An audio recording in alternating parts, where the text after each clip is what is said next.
What if the biggest shift in the global monetary system since China's entry into the IMF's special drawing rights basket is about to happen right in front of us? Behind closed doors, financial institutions, central banks and policymakers are watching a growing debate that could reshape the balance of power inside the SDR system. China has steadily increased its influence in global trade, international payments and reserve holdings since the Chinese Yuan was added to the SDR basket in 2016. Now, analysts are increasingly discussing the possibility that the next SDR review cycle could grant China a significantly larger weighting, potentially as early as the coming years. If current trends continue, such a change would not simply be a technical adjustment, it would represent a major transfer of influence within one of the world's most important reserve asset frameworks. As China's role expands, questions are emerging about which currency could lose relative influence. Some observers speculate that the British pound or the Japanese yen could face increasing pressure if future SDR reforms prioritize economic scale, trade influence and reserve currency usage. With no official decision has been made, the implications are enormous. A large Chinese share could accelerate the shift towards a more multipolar financial system and challenge monetary structures that have existed for decades. Could the next SDR reshuffle become the moment the world officially recognizes China's rise as a leading financial power? And if China gains more influence, who stands to lose? Stay with me, because what happens inside the SDR basket may reveal where the global economy is heading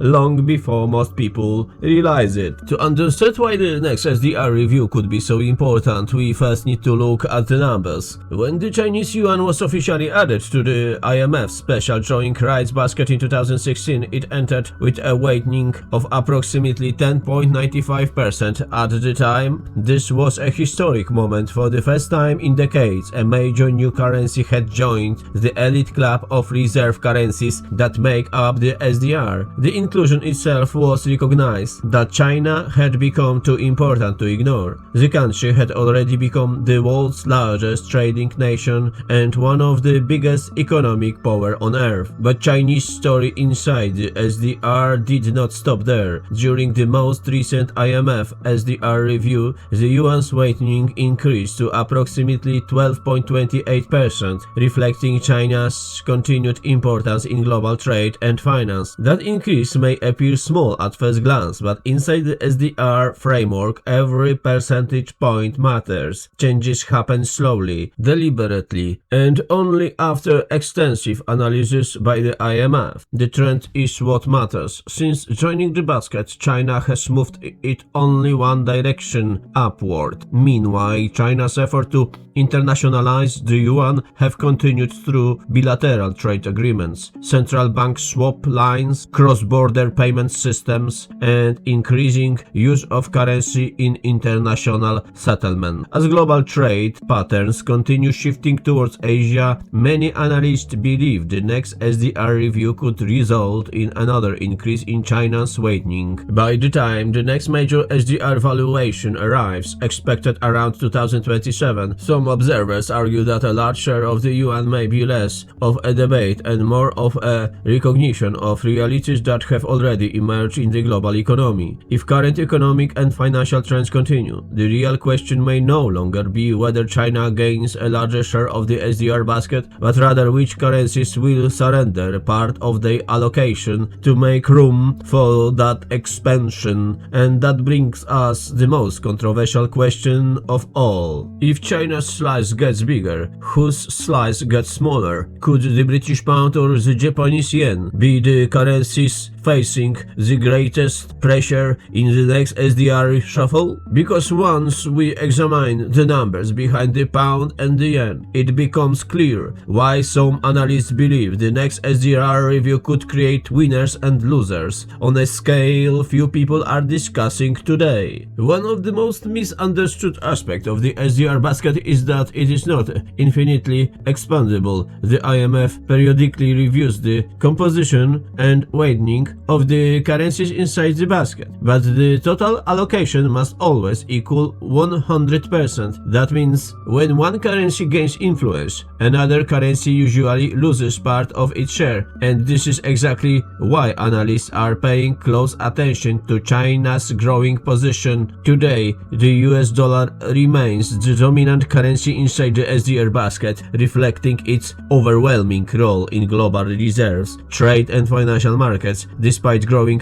discussion about the de-dollarization, few experts believe the dollar's position is under immediate threat inside the SDR framework. The euro also maintains a substantial share, supported by the enormous size of the European economy and the euro's role as one of the world's most widely held reserve currency. That leaves two smaller members of the basket that frequently attract attention during discussions about the future SDR reviews: the British pound and the Japanese yen. Neither currency is facing removal from the SDR basket today. In fact, both continue to meet the IMF's requirements for inclusion. However, when analysts examine long-term trends, they often identify these two currencies as the most vulnerable to losing relative weight in SDR if China's share continues expanding. The reason is simple: the British economy represents a much smaller share of global output than it did several decades ago. While London remains one of the world's leading financial centers, the pound's role in international reserves and trade settlements has gradually declined relatively to large economic blocs. Japan faces a different challenge. Although it remains one of the largest economies in the world, decades of slow growth, demographic pressure, and increasing competition from emerging Asian economies have reduced its relative influence within the global financial system. Meanwhile, China continues moving in the opposite direction. Its share of global trade remains enormous. Its financial markets continue opening to international investors. More countries are setting trade in Yuan, and central banks around the world have slowly increased their Yuan denomination reserve holdings. If this trend continues through the next SDR review cycle, the IMF could conclude that the Yuan deserves a larger weighting inside the basket, and because the basket has limited space, the pressure would likely fall most heavily on the currencies with the least momentum. Some observers even speculate about a much more dramatic long-term scenario. If China's economic influence continues expanding for another decade, while the relative importance of smaller reserve currencies declines, future IMF reviews could eventually raise questions that once seemed unthinkable. Could one of today's smaller SDR currencies someday face the risk of exclusion? There is currently no indication that such a move is being planned, but the fact that question is being discussed at all shows how rapidly the global financial landscape is changing. What once appeared impossible can become conceivable when economic power shifts on a global scale. But the real story may not be about which currency loses a few percentage points inside the SDR basket. The much bigger question is what happens when central banks around the world start adjusting their reserves to reflect a larger Chinese role in the global monetary system, because that is where the consequences could extend far beyond the IMF and into the foundations of the international financial order itself. Now let's explore one of the most controversial scenarios being discussed by some observers of the global monetary system. What if the next SDR review is not simply about a larger Chinese yuan? What if multiple major currencies gain influence at the same time? Imagine a situation where Chinese yuan receives another meaningful increase in weighting due to its expanding role in global trade, international settlements and reserves holdings. At the same time, the US dollar could strengthen its position inside the SDR basket. Supporters of this view argue that higher global energy prices tend to reinforce demand for dollars because a significant share of global commodity and energy transitions continues to be denominated in the US currency. Then there is the euro. Since the last SDR review, the euro area has continued to expand. Croatia joined the eurozone in 2023, and if Bulgaria fully adopts the euro as expected, millions of additional Europeans will use the currency in their daily lives. Combined, these developments could strengthen the the argument that the euro deserves a larger role within the global monetary system, and this is where the mathematics of the SDR basket become extremely important. The basket is not unlimited. If the yuan grows, the dollar grows, and the euro grows, something else must shrink. The question becomes which currency absorbs the pressure. Many analysts would point to the British pound. Among the major SDR currencies, the pound represents one of the smaller economies and populations. While the United Kingdom remains an important financial center, its relative economic weight is significantly smaller than that of the United States, the euro, or China. In this hypothetical scenario, the pound's weighting could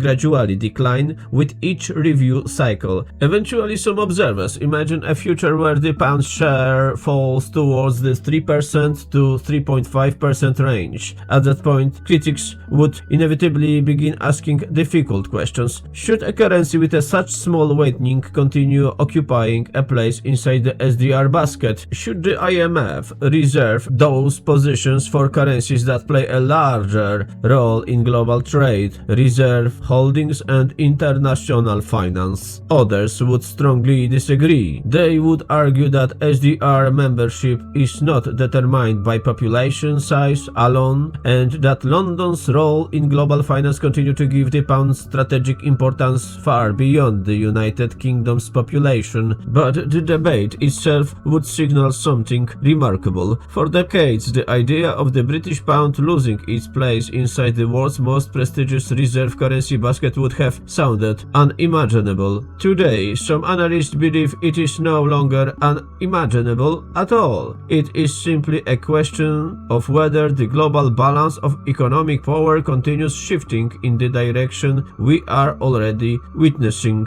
But even that may not be the biggest shock, because if the IMF ever begins questioning the place of one of traditional reserve currencies, another question immediately emerges. If the pound can be challenged, which currency could be next? And what would that mean for the future of the entire SDR system?